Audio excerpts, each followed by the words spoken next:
Little sister turned 10 yesterday and she's spending the weekend with me and Han celebrating for her birthday. Her only dessert request was a red velvet cake. So we went all out because I don't know how to do anything relaxed. I did 2 red velvet cakes from scratch, a round cake and then a heart cake. And then we just finished making a double batch of cream cheese frosting. So now let's rapid fire decorate these 2 cakes because we have to leave to go pick her up in literally 25 minutes. I ended up baking these cakes 2 days ago because I knew I wouldn't have time to bake, let them cool, and decorate them all on the same day that we were gonna go pick her up. So pro tip, if you're baking a cake and then storing it before decorating it, wrap it in plastic wrap as soon as it's out of the oven. It'll hold all that moisture and make sure it's still like very, very juicy and delicious for when you decorate it. Forgot I didn't have any of the cream cheese in my piping bags. Start with a tiny dollop of the frosting here so the cake will stick to it.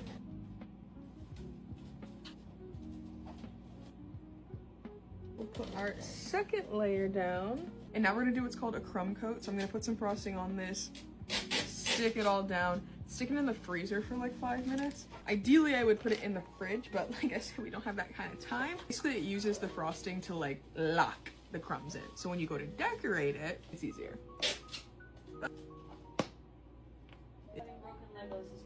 We'll get out our handy dandy spatula, we'll smooth her down. I promise you guys, if this was like, if I had more time, I'd be doing this a little bit more professionally. It really goes to show how easy Max makes it look because she's like, boom, the most beautiful cake you've ever seen in your life. We're gonna put this in the freezer and then we're gonna do our circular cake. For our circular cake, I have this cake stand that Han bought me, I think for Easter a couple years ago. It doesn't spin, but like, that's fine because this is a circular cake.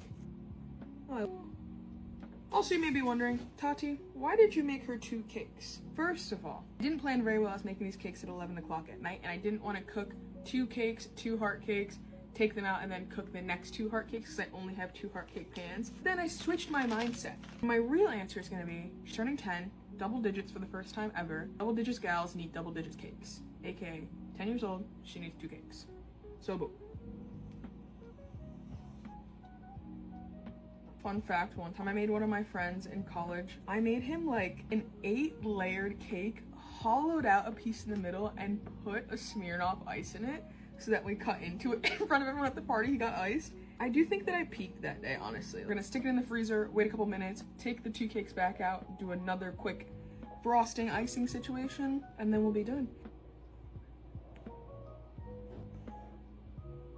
This might not be anywhere near the most beautiful cake I've made, and I know that it's not because 1, rushing against the clock, 2, I'm blaming it on the fucking cream cheese frosting. It's just not giving me the consistency I wanted. This is like the ugliest cake I've ever made. I swear to God, I